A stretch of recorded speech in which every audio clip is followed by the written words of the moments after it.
Rusia merilis rekaman baru memperlihatkan aksi tak disangka oleh tentara Ukraina. Rekamannya beredar di Telegram pada Selasa 22 Oktober 2024. Di awal rekaman, tampak tentara Ukraina memboyong mayat rekannya yang gugur dalam perang melawan Rusia. Namun di akhir rekaman diduga mayat tersebut disimpan di bawah papan. Dalam keterangan unggahan disebutkan inilah rekaman yang berhasil ditangkap oleh drone militer Sever milik Angkatan Bersenjata Rusia. Rusia mengklaim sekelompok tentara angkatan bersenjata Ukraina sedang mengevakuasi rekan mereka.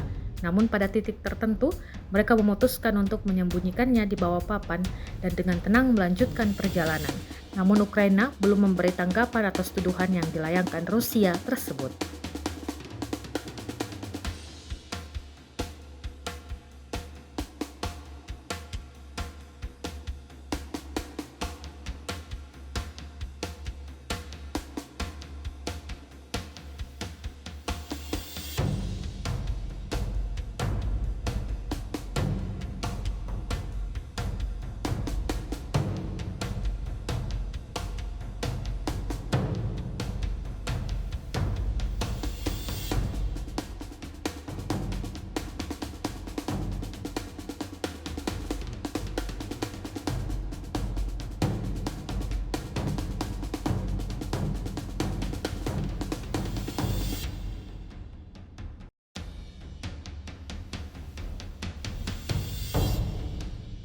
Download Tribun X sekarang, menghadirkan lokal menjadi Indonesia.